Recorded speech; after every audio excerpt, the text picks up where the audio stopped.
ذاکر نائک جو ہے ظاہر ہے وہ کوئی اسلام کو کوئی فرقہ تھوڑی، وہ تو ہوا کا دین ہے، یعنی جیسا انسان کا نفس کہے ویسا دین، اس کے آپ سارے لیکچر سن لیں، آپ کتنی آزادی اس کے ذہن میں، وہ یا حضور علیہ السلام اطاعت و فرما برداری میں اس کا نظریہ کیا، تراویح کے معاملے میں نظریہ کیا ہے، نماز کے بارے میں نظریہ کیا ہے، یہ تو سارے لوگ نادین ہیں۔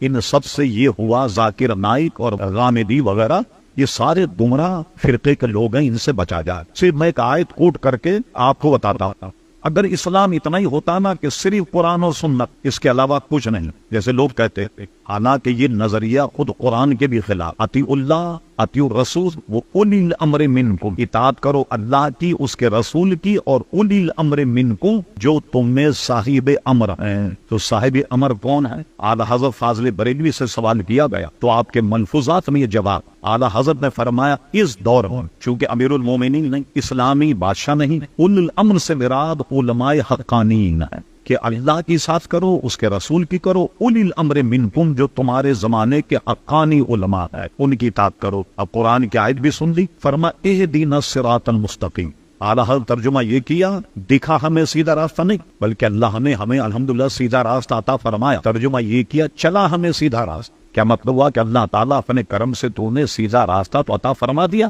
اب اس میں ہمیشگی عطا فرما، ہمیشہ اس راستے پر چلا۔ اگر یہاں یہ ہوتا کہ وہ راستہ جو قرآن اور سنت کا وہ بھی حق ہے، لیکن یہاں کیوں نہیں بیان ہے، بلکہ کیا فرمایا، صراط الذین انعمت علیہم، وہ راستہ جس پر تیرے انعام یافتہ بندے۔ اب دیکھیے آپ پوری سیریز بتا دی اللہ تعالیٰ نے، انعام یافتہ بندے کون ہیں؟ امام اعظم ہیں، حضرت غوث اعظم ہیں، حضرت سرکار نقشبند ہیں، سرکار سہروردی ہیں، خواجہ غریب نواز ہیں، داتا گنج علی اجمیری۔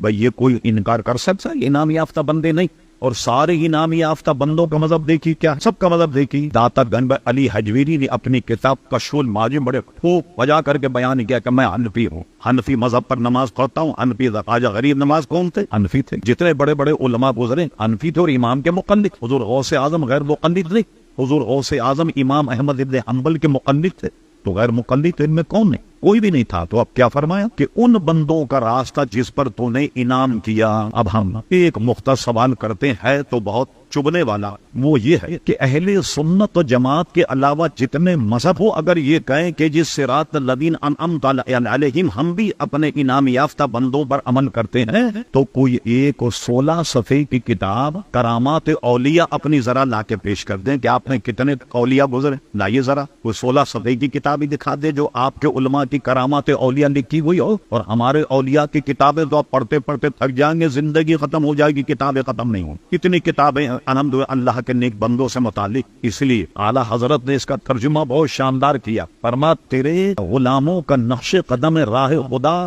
وہ کیا بہک سکے جو یہ سراغ لے کے چلے۔ یہ راز جس کو معلوم ہو جائے وہ کبھی آدمی گمراہ نہیں ہوگا، جو بزرگوں سے وابستہ رہے اور بزرگوں کے نقش قدم پر عمل کرے۔ یہ سارے گمراہ فرقے سے ہم کو بچائیں۔ لوگ کہتے ہیں عموماً، ارے مولانا یار کی یاری سے کام، یار کی کرنی سے کام، ہم تو خالی سنتے ہیں۔ کیا ہوا؟ تو بھائی یہ جتنے بے دین بنے یہ سن کے ہی بنے نا، یہ ان کی صحبت میں تو بنے یا نہیں بنے؟ ان کے پاس بیٹھنے، ان کی گفتگو سنے، ان کے لیکچر سنے، ان کے درس سنے تو اپنے مذہب سے برگشتہ ہو گئے۔ تو یہ کیسے بنے؟ کوئی یہ آسمان سے مرزا غلام احمد قادیانی آسمان سے امت کو لے کے آئے، مسٹر پرویز کے آسمان سے لے کر کے آئے، یہ اہل حدیث کے آسمان سے نازل ہوئے؟ ہمارے آپ جیسے لوگ ان کی صحبت میں بیٹھے تو کیا ہوا؟ نہ ادھر کے رہے نہ ادھر کے رہے۔ مولانا روم نے فرمایا وہی حال ایسے لوگوں کا ہو گیا۔ مولانا روم کہتے مینڈک اور چوہے میں بڑی دوستی، تو دونوں نے ایک مرتبہ میٹنگ کی، کہنے کے بھائی چوہے نے کہ میں اوپر سے تمہیں آواز دیتا رہا، تم ہوتی ہو پانی، ملاقات ہی نہیں ہو، اور مینڈک نے کہا کہ میں تمہارے دل کے اوپر چتر پٹ کرتی ہوں اور تمہیں اندر تک آواز نہیں ہوتی، تو ملاقات نہیں ہوتی، ان کا کیا کرنا چاہیے؟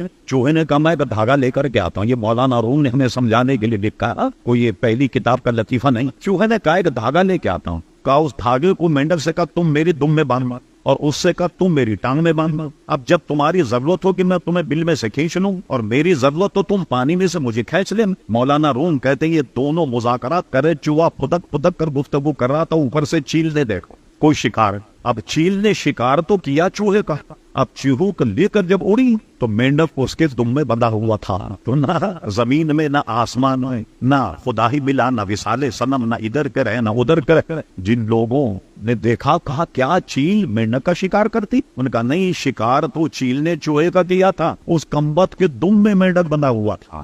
اس لیے وہ نہ ادھر کا رہا نہ ادھر کا، خدا کے لیے اپنے آپ کو بچائیے اور کسی ایک طرف ہو کر ان کی گفتگو نہیں سنی جائے۔ مثلا اعلیٰ حضرت منقوذات میں محمد ابن سیرین تابعی اور تعبیر کا علم بہت زیادہ رکھتے تھے، ہم نے گزشتہ نشستوں میں یہ کہا۔ امام ابن سیرین کو ایک بے دین قاری نے کہا کہ مجھ سے آپ ایک رکوع سن لیں، فرمایا نہیں۔ کہا چلیے ایک دو آیتیں مجھ سے سن لیں قرآن مجید، فرمایا نہیں میں تم سے نہیں سنوں گا۔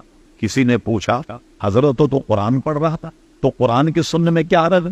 فرمایا میں اس کا قرآن سنتا، اس کی آواز اس کی لے سے اگر متاثر ہوتا تو میرے دین کا کیا بنتا؟ تو امام ابن سیرین نے تو بدمذہب بے دین سے قرآن کی قرات بھی نہیں سنے۔ اس لیے ہم سب کو بچنا چاہیے، جو کہتا ہے یار کی یاری سے کام، یار کی کرنی سے کیا کام نہیں، یہ بہت خطرناک چیز ہے اور کل قیامت میں سوال ہوگا یہ۔ اور یہ حدیثوں میں مسلم شریف میں یہ حدیث موجود ہے، رب کریم فرمائے گا کہ تم نے کبھی میرے خاطر کسی سے محبت کی؟ آج کا محبت کرتے نا دولت کی، پیسے کی، اس کی محبت ہے نا آج کل۔ آپ کسی سے محبت یہ کریں کہ یہ ہمارا سنی بھائی، یہ دیندار آدمی، اس سے محبت کریں، یہ محبت کل قیامت میں کام آئے۔ اور کسی سے دشمنی اس لیے کریں کہ آپ کو چہرہ اس کا پسند نہیں یا کچھ آپ کو اس نے نقصان پہنچا دیا دنیاوی، تو اس سے نہیں۔ بلوایا کہ کسی سے محبت رکھو تو اللہ اس کے رسول، کسی سے بغض رکھو تو اللہ اس کے رسول کے لیے۔ کل پوچھا جائے گا کہ تم نے اللہ اس کے رسول کی خاطر کسی سے محبت کی؟ اگر محبت کی تو اس کی جزا ملے گی۔ اور یہ بھی پوچھا جائے گا اللہ اس کے رسول کسی سے بغض رکھا تم نے یا نہیں، یہ اپنے سینے سے لگایا، تو اگر تم نے بغض نہیں رکھا تو کل اس کی بھی آپ کو باس پرس ہوگی۔ اس لیے ایسے لوگوں کی صحبت میں بیٹھنے سے، ایسے لوگوں کے لیکچر سے تمام مسلمانوں کو پرہیز کرنا چاہیے۔